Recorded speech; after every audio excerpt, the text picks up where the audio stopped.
Então, muito boa tarde, caros amigos. Vou então proceder à resolução do teste que lancei e neste vídeo vou precisamente resolver duas questões de resposta múltipla. Então, na primeira resposta múltipla é o seguinte: sejam f e g as funções reais de variável real definidas por f de x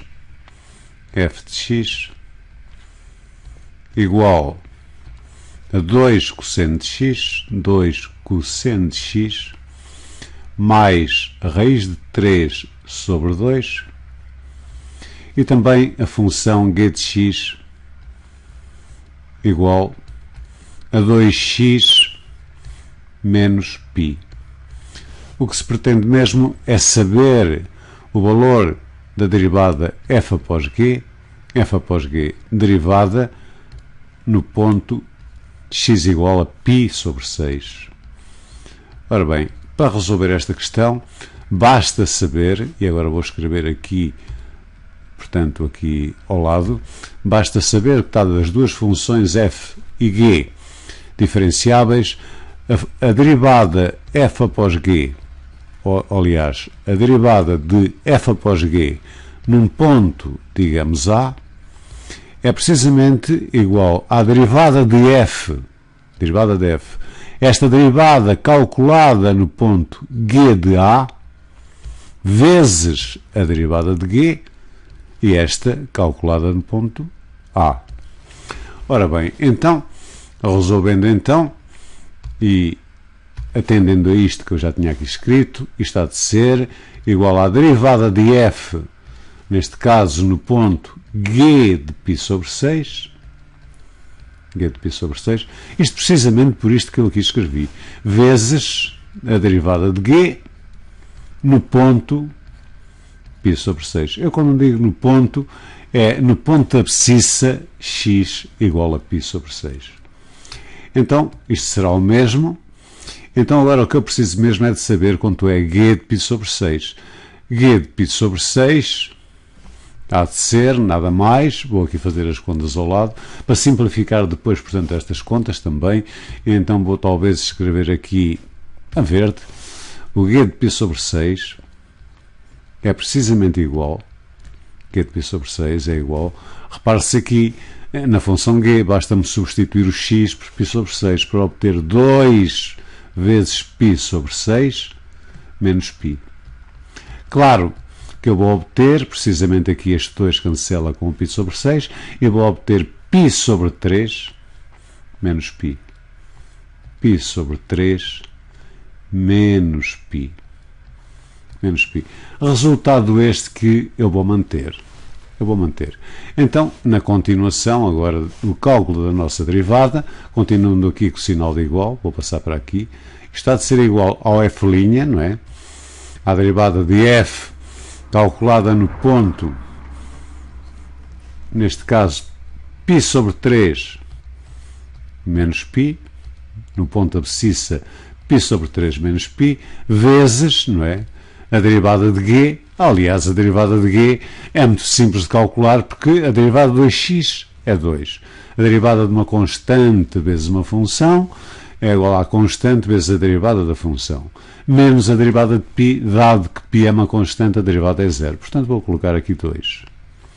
Então, agora o que eu vou fazer mesmo é derivar, eu vou aqui fazer ao lado, talvez, derivar, vou fazer aqui neste pequeno retângulo, vou derivar 2 cosseno de x mais raiz de 3 sobre 2. Aqui ao cantinho.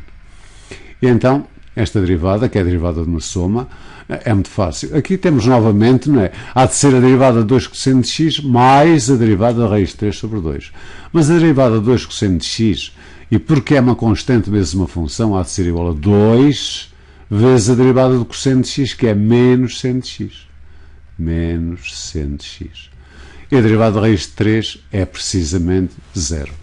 Então, na continuação, isto será precisamente menos 2 seno, neste caso, seno de x, mas estamos a calcular, repare-se no ponto π sobre 3 menos π, que eu vou colocar menos π mais π sobre 3. Tudo bem. vezes, claro, este 2, vezes 2. Então, finalmente, vamos obter menos 2 vezes 2, obtemos menos 4, e agora aqui obtemos seno de menos π mais π sobre 3. Mais π sobre 3. Eu estou a fazer isto desta maneira, que é simplesmente para trabalharmos aqui talvez um pouco o círculo trigonométrico. Porque às vezes, quer dizer, dou com dificuldades, não é? No manuseamento do círculo trigonométrico. O que temos aqui mesmo é, digamos, um seno, não é? Um seno, digamos, de um menos π mais alfa.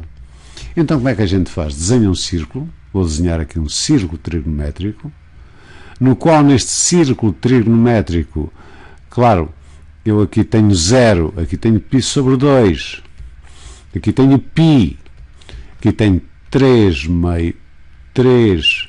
meios de π. Claro, o que eu faço mesmo é desenhar um ângulo alfa o mais pequeno que eu posso. Eu digo o mais pequeno que eu posso porque, por vezes, se eu desenhasse mais aqui, podemos confundir, digamos, a linha vertical com a linha horizontal. Quero dizer, confundir o seno com o cosseno. Então desenho esse ângulo, vou desenhar este ângulo assim um pouco pequeno, este ângulo alfa aqui. E como nós sabemos, o seno deste ângulo alfa, não é? Há de ser esta linha que aqui está. Agora, se eu desenhar o ângulo π menos alfa, portanto, aliás, menos π mais alfa, quer dizer, menos π neste sentido, certo? E depois marcha atrás, mais alfa, quer dizer, ficamos aqui com este ângulo. Ora bem, este ângulo que aqui está, este primeiro ângulo aqui é alfa, obviamente. E este ângulo aqui é precisamente menos π mais alfa. Quer dizer, este aqui será menos π mais alfa. Então, repare-se então que o seno de alfa é precisamente simétrico, não é? Porque esta linha está para cima do eixo de x, digamos, esta linha está para baixo. É simétrico, não é? Quero dizer que o seno de menos π mais alfa é simétrico do seno de alfa. O que me permite escrever então que é que o seno de menos π mais alfa é igual a menos seno de alfa. Tudo bem. Então, agora posso continuar muito simplesmente, porque isto é a mesma coisa que ter menos 4, e agora já sabemos que o seno de menos π mais π sobre 3 há de ser igual a quê? A menos, não é? Seno de π sobre 3. Tudo bem. Então agora, menos por menos é mais, estamos num produto, vamos obter, portanto, 4, seno de π sobre 3, ou seja, seno de 60 graus, se quiserem também, que é raiz de 3 sobre 2. Efetuando, portanto, as contas, que são muito simples, este 4 cancela com este 2 e vamos obter 2 raiz de 3. 2 raiz de 3, que seria, portanto, o resultado, e o resultado, como estão a ver, está aqui. Seria esta, portanto, a opção C. Portanto, a solução seria C. E a derivada de f após g no ponto da abscissa π, x igual a π sobre 6, seria precisamente 2 raiz de 3. Ora bem, tudo muito bem, portanto, até aqui. Tudo muito bem, até aqui.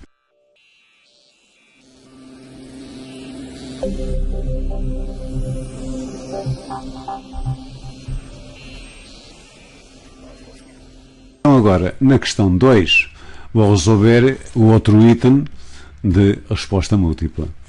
E, portanto, neste item da resposta múltipla 2, o que se pretende é considerar a função real de variável real definida por, vou aqui escrever, g de x igual ao arco cosseno, traço fração, portanto, este arco cosseno tem no argumento é levantado a x menos 1 sobre 2. Tudo bem. E o que se pretende saber é o domínio desta função g.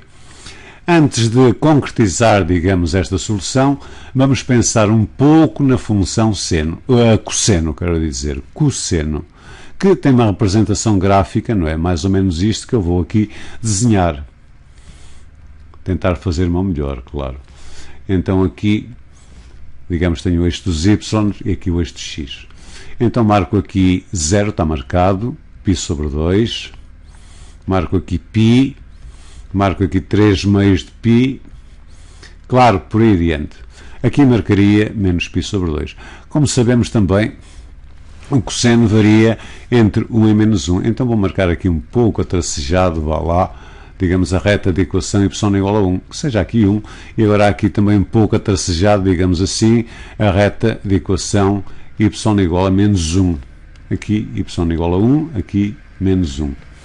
Ora bem, como sabemos, o cosseno de 0 é 1. Aqui talvez uma outra cor, verde. O cosseno de 0 é 1, o cosseno de π sobre 2 é 0, que me permite fazer mais ou menos isto. Depois aqui vem para aqui, e menos π é menos 1, e torna a fazer isto, e agora assim seria sempre assim, não é? Sempre assim. Sempre assim. E o cosseno é assim, uma função, é um sinusoide, não é? Então, agora é o seguinte, esta função cosseno é uma função, digamos que é uma função que não é injetiva. Não é injetiva porquê? Basta ver quando é que uma função é injetiva. Uma função é injetiva quando, dados dois quaisquer pontos do seu domínio, não é? As suas imagens também são sempre diferentes. Isto quer dizer que quaisquer que sejam, não é? x1, vá lá, e x2 a pertencer ao domínio de uma certa função f, esta função é uma função qualquer, tais que o x1, este objeto x1 é diferente do objeto x2, isto implica, não é? Isto implica que o f de x1 também é diferente do f de x2. Ora bem, é o que isto quer dizer. Mas também, como já estudaram lógica, então temos aqui, digamos, uma implicação, que é A a implicar, digamos, um B, onde o meu A, neste caso, é quaisquer que sejam x1 e x2 pertencentes ao domínio D, tens que x1 diferente de x2, o meu B será f de x1 diferente de f de x2. Então também estudaram na lógica que ter A implica B é equivalente a ter não B a implicar não A. Não A. Chama-se a contra-recíproca, não é? E então, repare-se, posto isto, a função, digamos, seno não é uma função injetiva. Basta ver que menos π sobre 2, 3 meios de π têm a mesma imagem que é 0. Ora bem, não é injetiva. Esta função seno, agora, é subjetiva ou não? Se eu considerar a função cosseno, esta função cosseno, eu porventura às vezes posso dizer seno, peço desculpa, mas é cosseno que eu quero dizer. Se eu considerar o conjunto de chegada que vai de menos 1 a 1, então a função cosseno será uma função subjetiva. Porquê? Porque, digamos, para qualquer ponto do conjunto de chegada, existe sempre, digamos, um ponto do domínio, tal que a imagem, digamos, está entre menos 1 e 1. Agora, se eu considerasse, claro, esta função cosseno, uma função, vamos dizer, a função cosseno, vou aqui escrever, uma função domínio R para R, já não era uma função subjetiva. Já não era uma função subjetiva. Porquê é que não era uma função subjetiva? Porque se eu estou a considerar o conjunto de chegada R, eu estou a considerar aqui o conjunto todo, vou designá-lo aqui por uma bola, não é? Por uma bola. E agora, dentro deste conjunto R, digamos que eu tenho aqui um segmento que vai entre menos 1 e 1. Estão a ver? Tudo bem. Tá. E tenho depois os outros números todos por aqui, vá lá. Então, para qualquer elemento que esteja aqui entre menos 1 e 1, eu consigo sempre aqui, não é? No domínio, vá lá, do cosseno, digamos, um objeto A, tal que a imagem de A vai estar sempre entre menos 1 e 1, dado que o cosseno varia entre menos 1 e 1. Se eu agora considerasse, digamos, um outro elemento fora deste segmentozinho, não é? Aqui fora, por exemplo, sei lá, que fosse 1,2, fosse 2, e pá, não consigo, não é? Não consigo mesmo nenhum aqui, digamos, objeto, não é? Ou nenhum elemento, digamos, da função, do domínio da função cosseno, tal que a imagem dê, portanto, vamos supor, sei lá, 3 meios, 2 ou 3, por aí adiante. Ora bem, eu estou aqui a falar em funções injetivas e subjetivas porque isto tem um certo interesse. Vou agora aqui no instante apagar isto. Tem um certo interesse pelo seguinte, e é este o que eu vou dizer. O interesse é este. É que uma função, para ter inversa, tem que ser injetiva e subjetiva. E então o que é que nós temos que fazer aqui? Temos que fazer aqui, digamos, um corte, eu vou-lhe chamar um corte, pronto, porque não, aqui é o domínio do cosseno, de tal maneira que ele mantenha as suas propriedades. Reparem que se eu considerar o cosseno apenas entre 0 e π, isto é uma restrição, não é? Até se costuma falar nesta restrição como uma restrição principal. Claro, se eu fizer isto, se eu considerar o cosseno entre 0 e π, a função é sempre injetiva, porque até qualquer paralela aqui que corte o seu gráfico só corta num ponto. E também o contradomínio aqui continua a variar entre -1 e 1, o que significa que a função cosseno nestas circunstâncias é subjetiva. Então, o que é que isto quer dizer? Quer dizer que nestas circunstâncias a função cosseno admite inversa. Então, para a função cosseno admitir inversa, o cosseno tem que estar definido como? O cosseno tem que ser, digamos, tem que ter um domínio que vá do intervalo fechado 0 até π, tudo bem, vai, digamos, para um conjunto de chegada, que neste caso é o próprio contradomínio, que é de -1 a 1, e neste caso temos uma função inversa que é o arco cosseno, não é?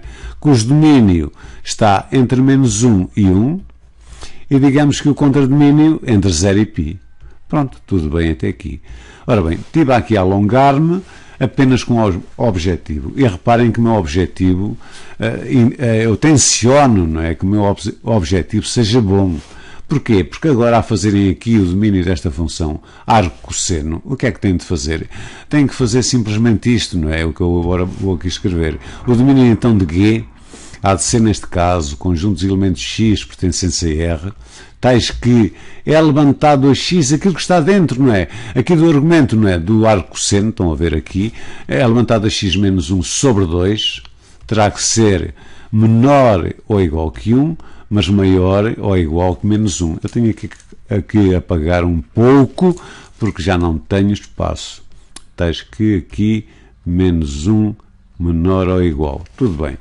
E agora, fecho aqui parênteses, e agora o que temos a resolver é esta desigualdade. Eu vou resolver esta desigualdade da seguinte maneira: eu ter esta dupla desigualdade e não vou resolver esta dupla desigualdade em simultâneo, logo assim de seguida, vou resolvê-la com calma. Ter isto é a mesma coisa que ter L levantado a x menos 1 sobre 2, como estão a ver, menor ou igual que 1, e traço fração é levantado a x menos 1 sobre 2 maior ou igual que menos 1. Então isto será equivalente a quê? Vou eliminar aqui os denominadores, tanto numa como noutra, para obter é levantado a x menos 1 menor ou igual do que 2, tudo bem, e é levantado a x menos 1 maior ou igual que menos 2. E então, isto ainda é o mesmo que ter é levantado a x menos 1 menor ou igual que 3, salto com este menos 1 para, digamos, para este segundo membro da desigualdade, para obter aqui 3, claro, como eu saltei, fiquei apenas com é levantado a x. É levantado a x, que eu já estou a corrigir, portanto, este erro. É levantado a x menor ou igual que 13, menos 1 salta para o segundo membro, e é levantado a x maior ou igual, repare-se, menos 1 salta para o segundo membro, fica 1, menos 2 mais 1 dá menos 1. Mas é óbvio que é levantado a x é sempre maior, não é? Ou igual que menos 1, sempre maior ou igual, e é sempre, isto aqui é sempre verdadeiro. Sempre verdadeiro. E como estamos aqui numa conjunção, portanto, e o elemento, digamos, verdadeiro na conjunção é o elemento neutro, então ficaremos apenas, não é, com é levantado a x menor ou igual do que 3, que será esta, digamos, a solução. Aqui agora, estou-me a lembrar de uma coisa que passou-me um bocado despercebida. As pessoas podem pensar que eu ter é levantado a x maior ou igual que menos 1, pronto, isto é sempre verdadeiro. Porquê? Isto significa que é levantado a x maior que menos 1, o que é verdadeiro, ou é levantado a x igual a menos 1, que é falso aqui. Aqui é falso, porque a exponencial é sempre positiva. Tudo bem. Mas na disjunção, o falso é um elemento neutro, então só ficamos com esta. Isto significa, então, como isto é sempre verdadeiro, não é? Levantado a x é sempre maior que menos 1, o falso é, digamos, um elemento neutro na disjunção, não faz mal a ninguém, ficamos apenas com esta. E depois, digamos, como eu já disse, como na conjunção o verdadeiro é um elemento neutro, ficamos apenas então com esta. Então, e agora, para nunca enganar, podemos nos enganar. Para resolver é levantado a x menor ou igual que 3. Isto é equivalente a ter é levantado a x menor ou igual, que é levantado a ln de 3. Ora bem, eu vou dizer porque aconselho a fazer assim. Pelo seguinte, é que as pessoas estão sempre habituadas, têm aqui o e depois fazem, digamos, fazem como tem aqui o e, fazem depois, digamos, x menor ou igual que o logaritmo na periano de 3. Mas podem ter azar, porque, repare-se, esta base pode ser inferior a 1. Imagine-se que eu tenho um meio levantado a x, não é? Menor ou igual que 3. E as pessoas fazem, então, estão muito habituadas, vêm aqui que x é um expoente e fazem logo x menor ou igual que o logaritmo, não é? De 3 na base 1 meio. E isto está mal, não está certo. E não está certo porquê? Porque eu ter esta desigualdade aqui é o mesmo que ter um meio levantado a x menor ou igual que um meio levantado ao logaritmo na base 1 meio, não é? De 3, é igual. Mas como aqui a base é inferior a 1, o que implica, não é? É inferior a 1, que implica que esta a exponencial é uma função decrescente, portanto, eu ter isto menor implica que x é maior ou igual que o logaritmo de 3 na base 1 meio. Quer dizer, aqui tínhamos menor, aqui passou maior. Por acaso aqui na nossa, isto mantém-se e, portanto, a solução vai ser x menor ou igual que ln de 3, tudo bem.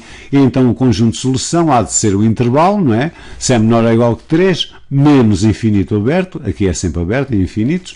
Vou aqui apagar para dar, digamos, uma melhor caligrafia, menos infinito, até precisamente ln de 3, como está ali menor ou igual fechado. E seria esta a solução. Ora bem, então se é de menos infinito até o logaritmo de 3 fechado, a solução seria esta aqui. E pronto, meus amigos, foi desta maneira que eu fiz as duas primeiras questões.